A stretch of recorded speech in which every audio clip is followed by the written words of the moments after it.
The teasers dropped, the fandom went silent. In an instant, the entire K-pop world was turned upside down. A single deleted vlog clip sparked an international firestorm, prompting the headline we are breaking down today. Jennie's career is officially in danger. Oh, it was absolute chaos. Welcome to Starscope K-Report. Join Eric and Minji as they ride the Hallyu wave, uncovering the biggest K-pop comebacks, shocking industry controversies, and major K-drama updates. From internet-breaking rumors to historic chart milestones, we dive deep into the world of Korean entertainment. And today, we are unpacking a controversy that perfectly illustrates, the hidden machinery and the immense psychological pressure of global pop stardom. Exactly. Because for you, the listener, we really want to make it absolutely clear that this deep dive goes way beyond a deleted vlog clip from a couple of years ago. We are unpacking a massive cultural collision here. Oh, absolutely massive. I mean, we're talking about the unforgiving nature of Italian public health laws, deep academic theories on cancel culture, a completely divided global fandom, and wait for it, a shocking 2026 birthday video that just reignited this entire firestorm. Right.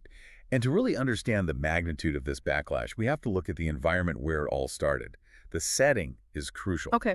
So, in July 2024, Jennie was in Capri, Italy, preparing for the highly anticipated Jacquemus fashion show. And the visuals from this trip were just stunning. Like, she uploads this vlog to her official YouTube channel, taking fans behind the scenes. Which is exactly the kind of intimate content the fandom lives for. Yes. But almost as quickly as the video goes up, it gets taken down, and then it's re-uploaded with a specific scene deleted. But, I mean, as anyone who spends even 5 minutes online knows, nothing is ever truly deleted. Definitely not. Screen recordings were already downloaded, clipped, and circulating so rapidly across social media and major Korean online communities like Pan and Thaco. So this deleted scene in question, it basically showed Jennie vaping indoors while getting her hair and makeup done. And due to the specific camera angle and the timing of the clip, it really looked like she was blowing the smoke directly into a makeup artist's face. Yeah, and the domestic fallout from that was instantaneous and just incredibly severe. If we look at the reporting from all Kpop and various online forums, K-netz, Korean netizens were furious. Oh, they were furious. The comments went far beyond simple disappointment. Like, we saw reactions asking, is she a noble? And declarations that her image was immediately ruined. I am still stuck on the intensity of that specific insult. Is she a noble? Right.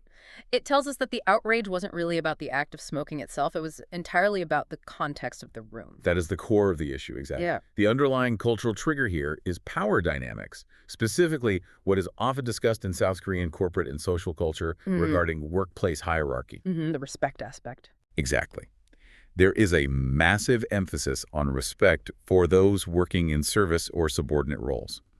So the perception wasn't just that a pop star was using a vape.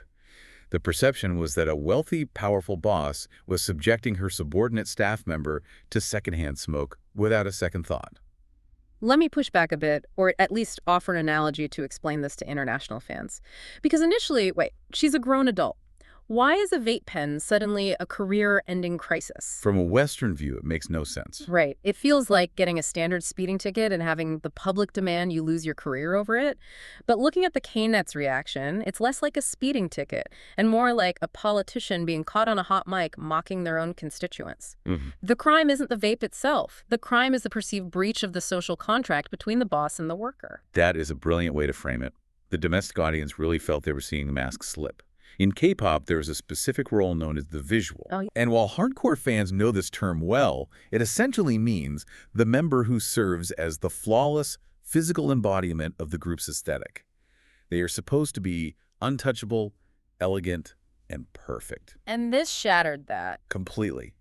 By allegedly blowing smoke in a worker's face, that untouchable visual aura was shattered, replaced by the image of an arrogant employer. Which explains why the fandom descended into total chaos. Like, reading through the Reddit threads from when this first broke, international fans were incredibly divided. Oh, the online debates were wild. Some were totally babying her, trying to spread a rumor that the device wasn't a vape at all, but rather a portable diffuser for essential oils. The diffuser defense. It was certainly creative, though it obviously didn't hold up to scrutiny. Not at all. But then you had other fans pointing out that secondhand smoke is a genuine workplace hazard. One fan even brought up their pet parakeets, arguing that they don't let anyone vape in their apartment because a bird's lungs are so tiny. The parakeet comment. I remember that. It was such an odd detail, but it really highlighted how people project their own real-world boundaries onto these celebrity incidents. But, even with the internet debating the ethics of vaping, things escalated to a level that feels almost dystopian. It did. It transcended online gossip very quickly. According to Panatic, a Korean netizen was so outraged by the incident that they escalated it to the highest possible diplomatic level. Wait, I need to pause on this. A random person on the internet called an international embassy over a vape? Yes. They actually reported Jennie to the Embassy of the Republic of Korea in Italy.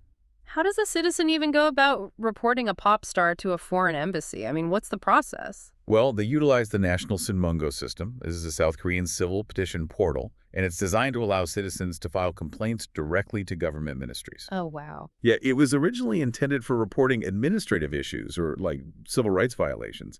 But this netizen filed a formal petition demanding a strict investigation and strict action regarding the indoor smoking incident in Capri.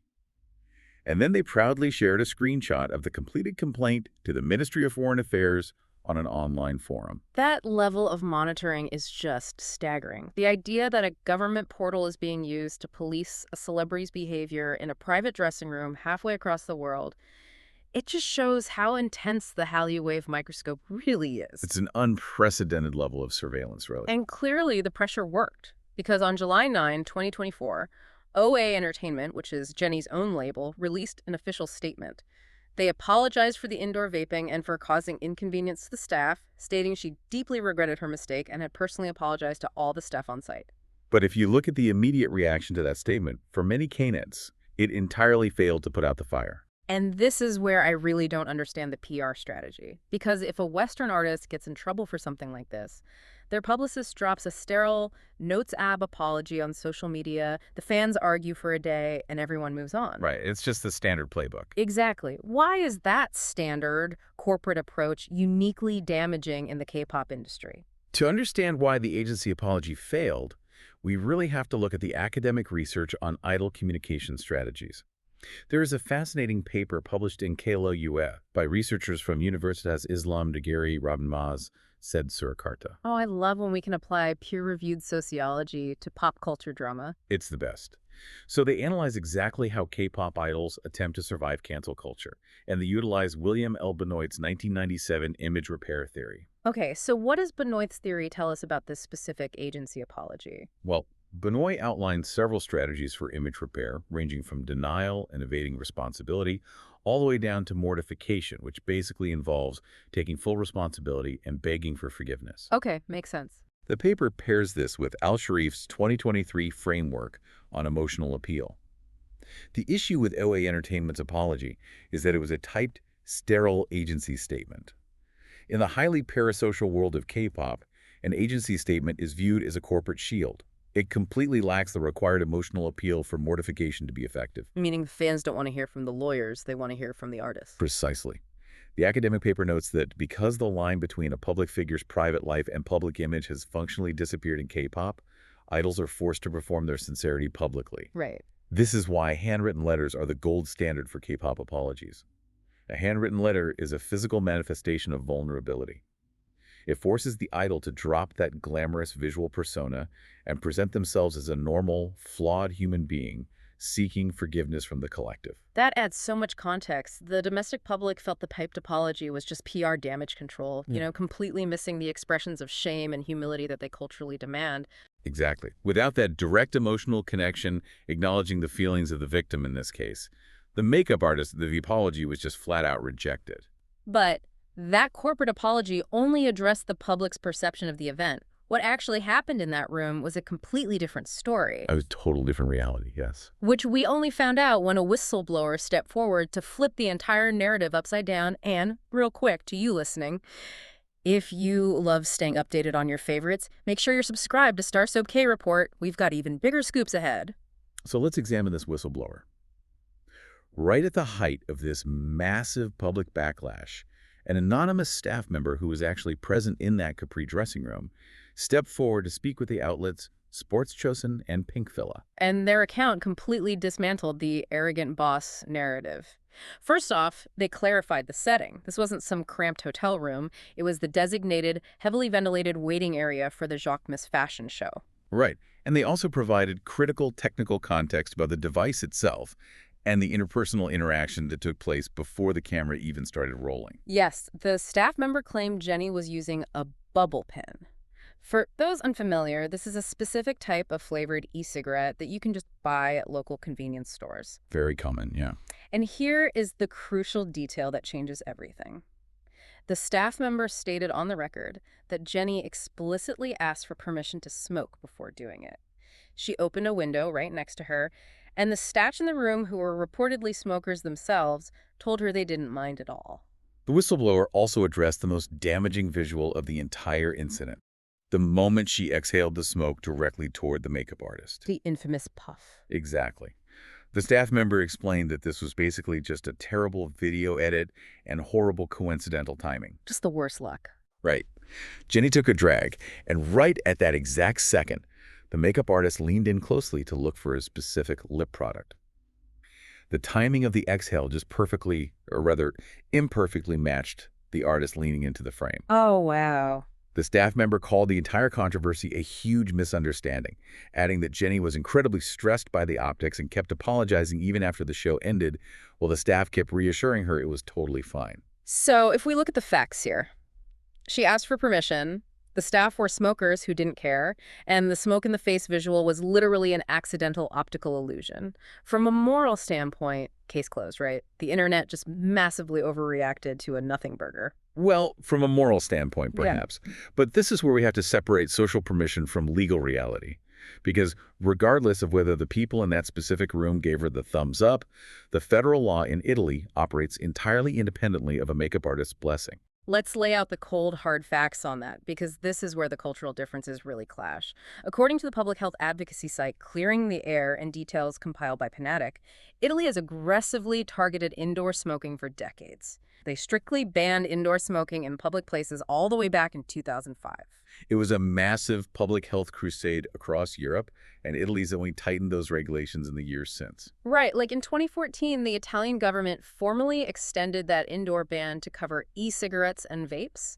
And under the 2023 Cercia law, named after their former health minister who pioneered the original ban, anyone violating the indoor vaping ban in public places or workplaces is subject to a strict administrative fine. We were talking up to 275 euros. Yeah, or a base fine of 250 euros per cigarette, which automatically doubles if pregnant women or children are present in the facility. So even if that room was temporarily functioning as a private waiting area for a fashion show, under Italian law, it still falls under the jurisdiction of a workplace or a public venue.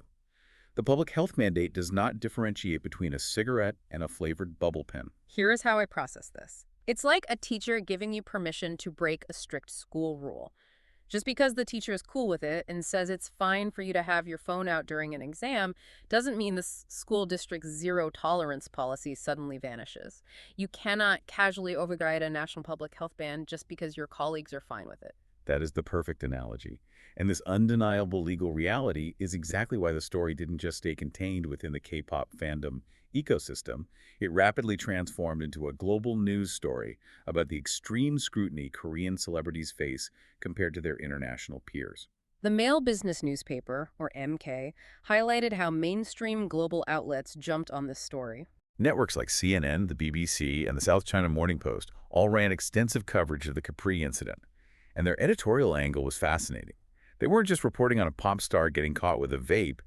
They were using the incident to analyze the heavy, almost suffocating monitoring that K-pop stars endure. The South China Morning Post specifically pointed out the architectural differences in celebrity culture. They noted that Korean stars undergo years of grueling, strict training and are contractually bound to observe incredibly high standards of public behavior, often including clauses prohibiting dating, swearing, and, certainly smoking. CNN's coverage noted that K-pop stars live under tremendous public scrutiny, highlighting a massive cultural divide. To a Western audience, a pop star hitting a vape in a green room is barely a blip on the radar. It's expected rock star behavior. Right, nobody would bat an eye. Exactly. But in the context of the Hallyu wave, it becomes international news requiring official agency apologies and formal government embassy reports. And that's not even the wildest part of the story, because just when we thought this scandal was buried in 2024, a single birthday candle in 2026 brought the whole nightmare back to life. But before we get to 2026, we actually heard directly from Jennie about the profound psychological weight of this specific incident. We did, and it offers a rare glimpse into the mindset of someone living inside that pressure cooker. In September 2024, Jennie finally broke her own silence on the matter. She sat down for an exclusive interview with Harper's Bazaar US.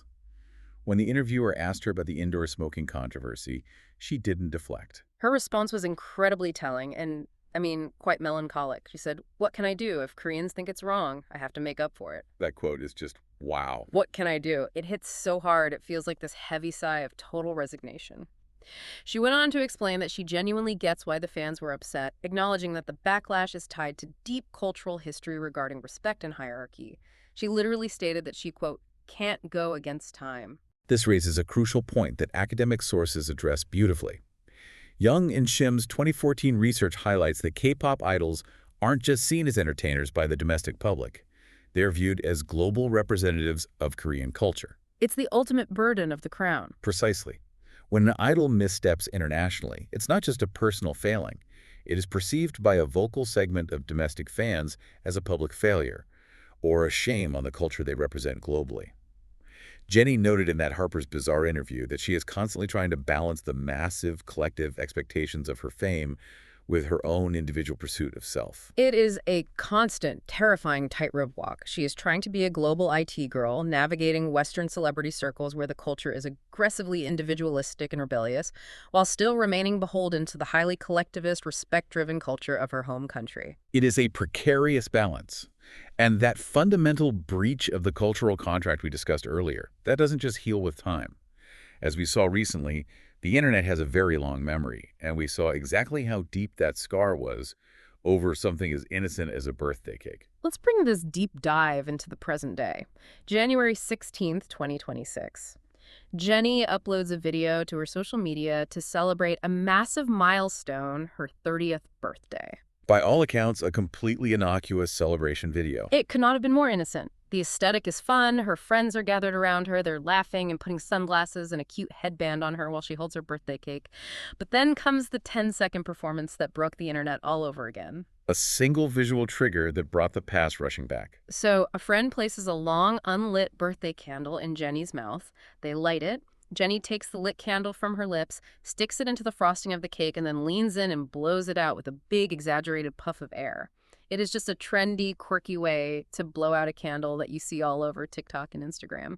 Right, but in the K-pop ecosystem, context is everything.